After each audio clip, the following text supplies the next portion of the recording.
The wind carved through the frozen valley like a blade through silk. It was the kind of cold that didn't just bite the skin. It crawled beneath it, wrapped itself around the bone, and whispered ancient truths to those foolish or brave enough to listen. For miles, the desolate ice stretched out in all directions, silent as death shimmering beneath a pale sun that offered no warmth. On this forgotten plateau of the Antarctic interior, nature had been unchallenged for millennia until now. A thrum, barely audible, almost imperceptible, but it was there, buried beneath layers of ice and time. Something pulsed like a sleeping heart. Team Echo 4, we've got something. The voice of Dr. Lynn Cow crackled over the radio laced with tension. Her gloved fingers pointed toward the blinking screen of the geothermal scanner. A red anomaly, hot alive deep within a zone that should have been biologically dead. Captain Elias Monroe narrowed his eyes beneath the frosted visor of his helmet. Could be volcanic heat vents, he muttered, or a miscalibrated probe. Dr. Cow shook her head. Too rhythmic, too centralized, something's breathing down there. 10 minutes later, the VTOL transport tilted its sleek frame and dropped elevation, roaring toward the anomaly site. Snow billowed around them like ghosts rising from the white abyss. Below, nestled at the base of a jagged mountain range, a crater had formed, unnatural, recent, and in its center, a thing that no one had words for. Silence fell inside the cockpit. It was a lion, or at least it had once been. Its mane was like woven silver untouched by rot or frost muscles, like coiled steel wrapped around a frame of primal grace. Its eyes, one half shut, one bloodied, were ancient and filled with the kind of pain only endured by survivors of 100 battles. But that was not what stole their voices. The creature's back was engulfed by an immense biological mass, a mountain of fleshy orange globules, like alien citrus fruits, pulsating faintly with internal movement. From within the cluster emerged a grotesque structure, a single massive tube, pale white and veined with red piercing deep into the lion's torso. The tube moved ever so slightly with a mechanical rhythm, as though it were feeding or draining. Dr. Cow stepped forward, scanning in disbelief. It's fused, integrated. The parasite isn't just feeding off it, it's bonded to its host. Elias raised his rifle slightly. Is it alive? Before anyone could answer, a low guttural rumble emerged from the lion's throat, a sound layered in agony, rage, and something deeper. Defiance. The origins of the mountain whisper. They set up a temporary outpost just 50 meters from the site.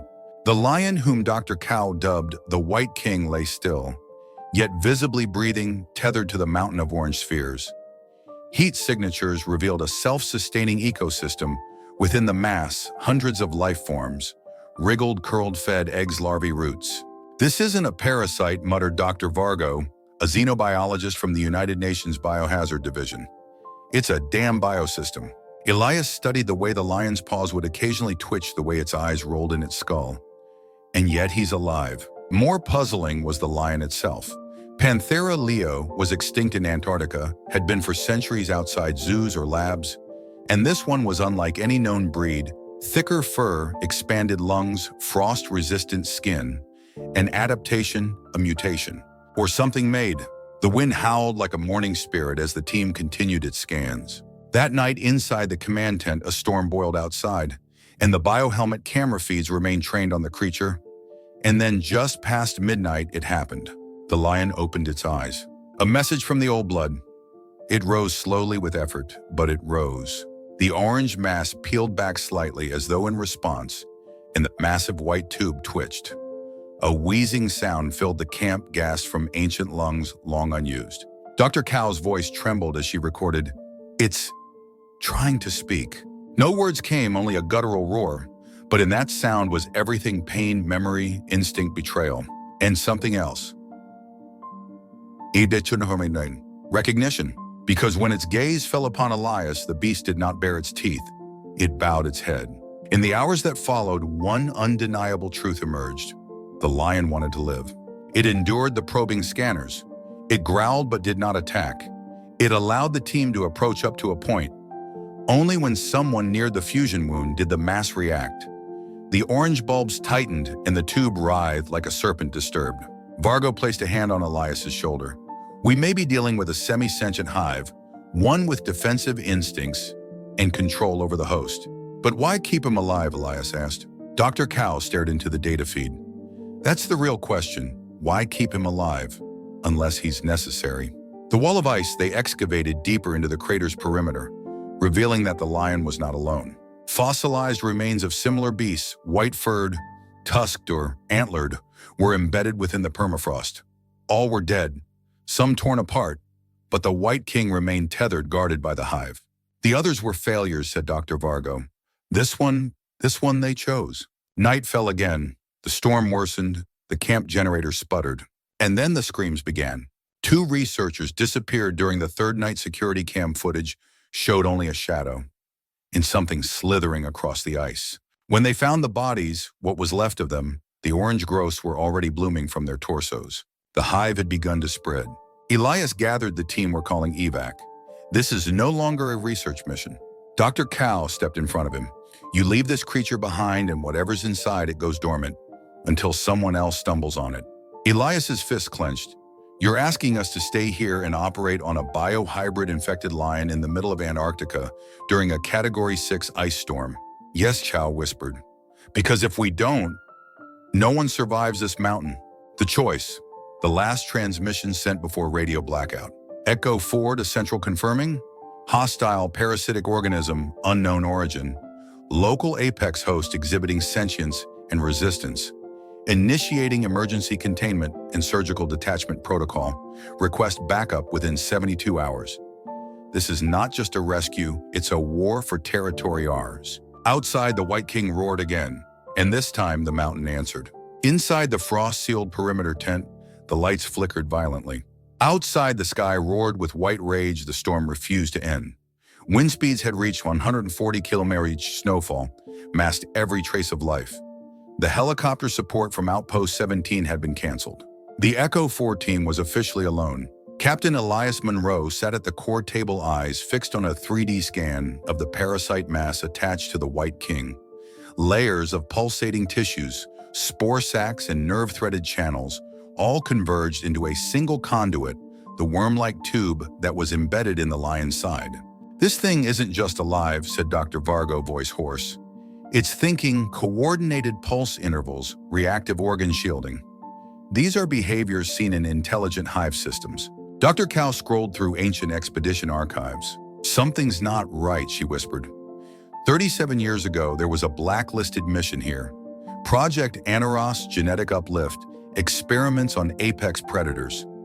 The goal was hybrid survivability, but all files end the same way. Subject lost, base sealed. Elias leaned forward. You're saying this lion was created? No, Cow replied, he was chosen. Flashback the lost experiment. 37 years earlier, a hidden underground lab buried under kilometers of glacial ice. Scientists in isolation suits walk alongside cages inside them. Lions bred with frost-resistant DNA, altered neural patterns, and enhanced regenerative capacity. Among them, a cub, smaller, quieter eyes like silver knives. Subject 07A. He survived when the others tore each other apart. He obeyed when the others turned feral, and when the biological parasite samples extracted from an ancient meteorite were accidentally introduced, he didn't die. He changed, back to present discovery. Under the snow, muttered Corporal Miko, clutching the sonar tablet. There's a chamber, a dome artificial, with pickaxes, lasers, and a field drill. The team unearthed a black metal hatch beneath 10 meters of ice. Embedded was the logo of the defunct program, Antaros Genome Division. Inside cold glass walls, shattered observation tanks, frozen notes, and bones, human and otherwise. In the center of the chamber, a pod inside, barely alive, was a creature resembling the parasite mass now fused with the White King, smaller, dormant, but identical in structure. This thing is seed-based. Vargo said it infects a host, grows externally, then roots a centralized hive mind, usually underground. And the lion, Elias asked. Cow answered slowly. The lion is the keystone, the link between the parasite and this world. Surgical debate. Inside the med tent, the lion stirred. The mass on his back swelled slightly, and one of the orange pods split open. A translucent larva emerged, no bigger than a hand, before wriggling into the snow. It died seconds later. They can't live without him, Chow said. He's the furnace, the mine, the core. Then we cut it out, Elias said. Vargo hesitated. We don't know what's symbiotic and what's lethal. Cut the wrong nerve and the host dies or worse, activates the hive. Do it, Elias commanded. Prepare for surgery. Surgery in the snow. Under freezing conditions and emergency equipment, the team began. First incision. No roar, no struggle. The White King lay still as if he knew what was happening. They peeled back layers of orange tissue beneath pulsating tendrils gripped his spine like roots in soil. A cutting laser hummed. Suddenly a shriek. Not from the lion, from the mass. The orange bulbs began vibrating violently. The tube inside him constricted and his vitals spiked. Cow's hands trembled. It's defending itself. It knows. Hold him, Elias barked. The lion's body convulsed, but his eyes stayed focused, determined. They severed the main conduit. The mass screamed. Hive counterattack. Instantly outside the tent, the ground split. Dozens of orange sacs erupted from beneath the snow-spewing larval. Creatures, some still forming, others already mobile. Sentries fired, bullets shredded snow and sinew. But for every parasite that fell, another rose. Inside, the White King howled a sound that echoed through the valley like thunder made flesh. The parasites paused, froze, and then retreated. The lion collapsed, breathing shallow, but the mass was dying. The orange orbs were shriveling. The tube withdrew. It worked, Cal whispered. We cut the core. But Vargo frowned. No, we shifted the control. It's still alive, just transferring. To what Elias asked. They looked at the lion, and the lion looked back. The link captain came a soft voice through the radio. It was Miko. He was at the crash site of the 2 researchers who had been infected. They're gone, he said.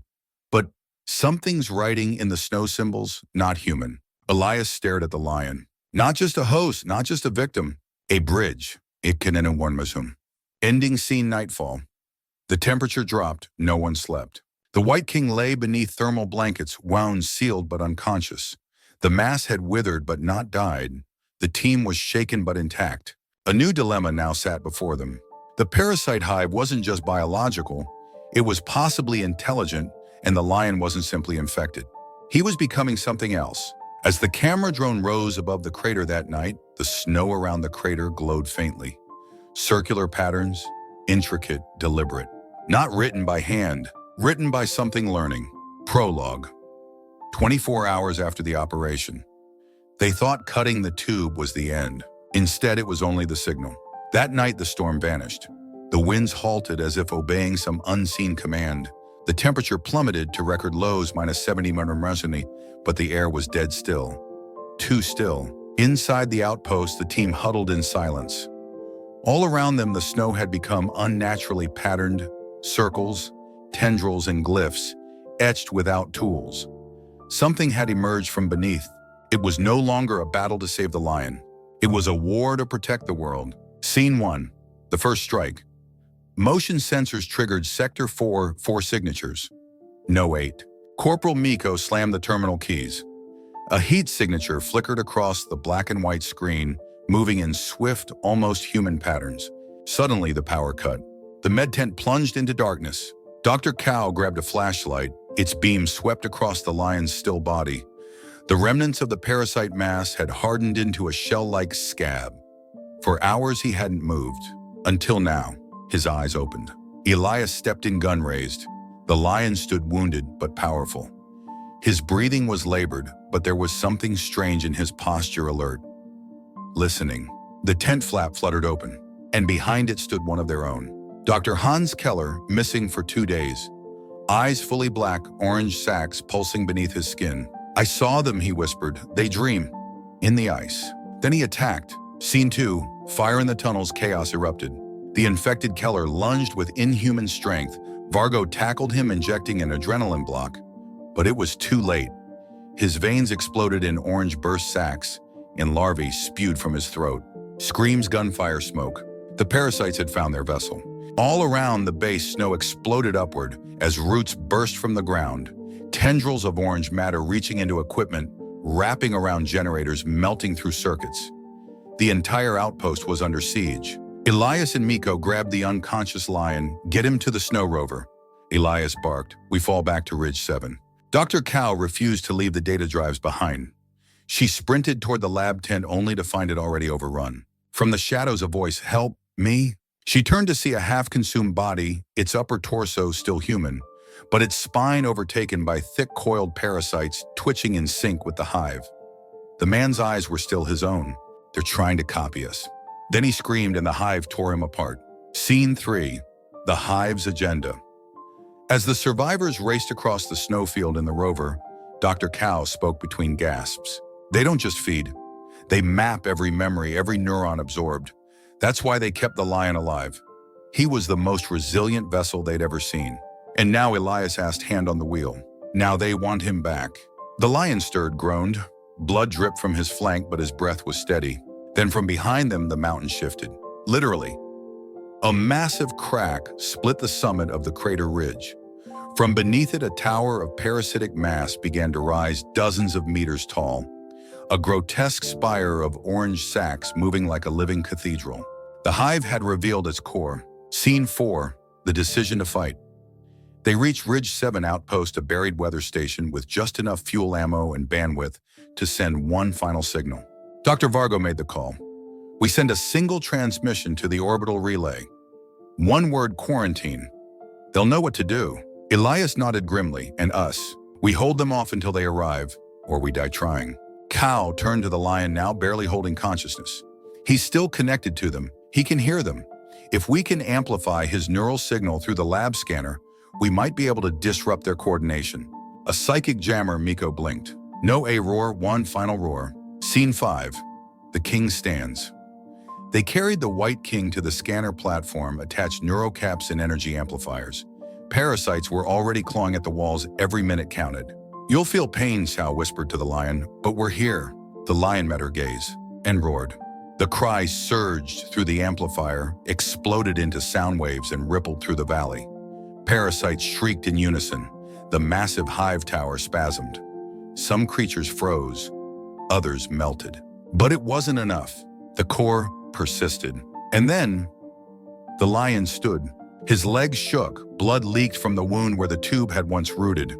But he faced the ridge and leapt forward, into the blizzard, into the heart of the hive. Final scene, the collision. It was not a battle. It was a reckoning. The White King hurled himself into the parasite tower with the full weight of his being. His claws slashed through tissue, his fangs tore into orbs of unborn life. Larvae burst and scattered. From the core, a creature emerged, a hybrid of human and parasite, wearing a twisted echo of a researcher's face.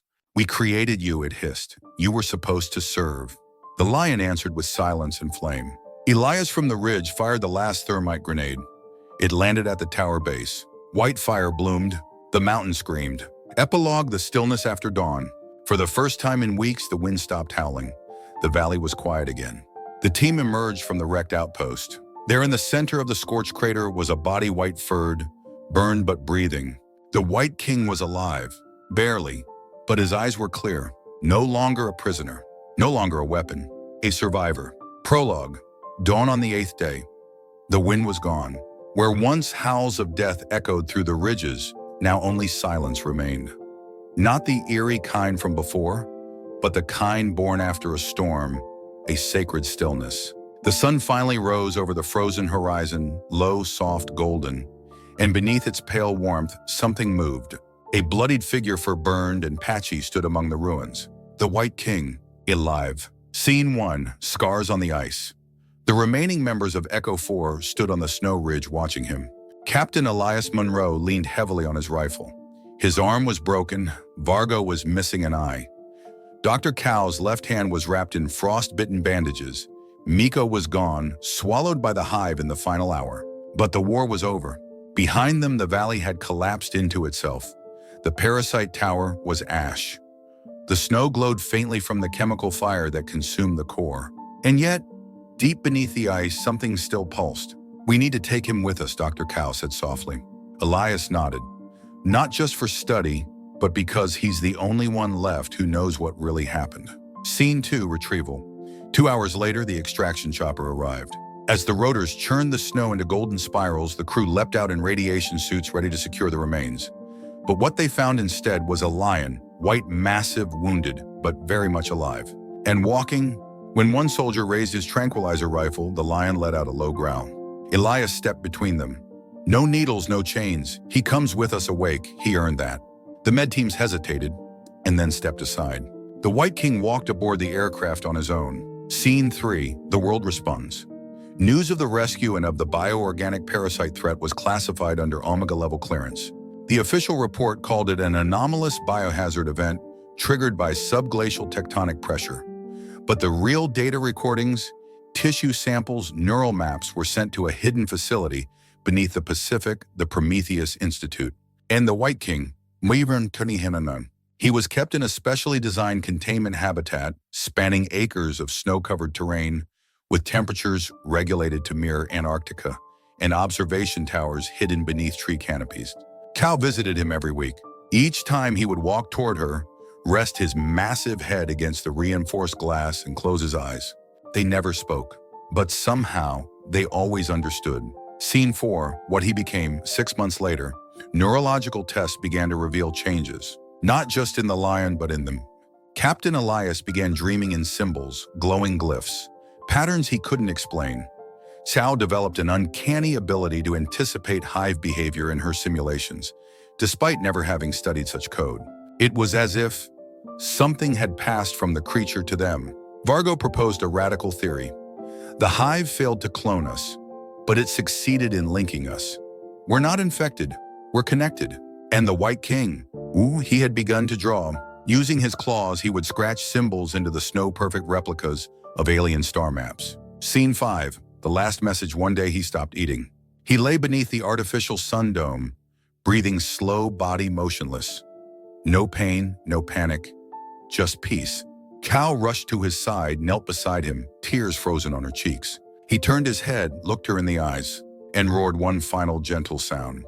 A light flickered in the snow nearby. His claw had etched one last symbol.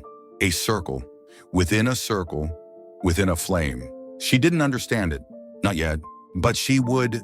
Epilogue, legacy. The White King passed under the morning light. His body was preserved in cryogenic rest, not buried. His DNA, the parasite's code, and the neural links were archived under Project Lazarus. But more important than the data was the memory. A memory of a creature who had been altered, tortured, possessed, and yet chose to protect the world that betrayed him. Because somewhere beneath the snow there had once been a cub, alone, chosen, one and in the end, still noble.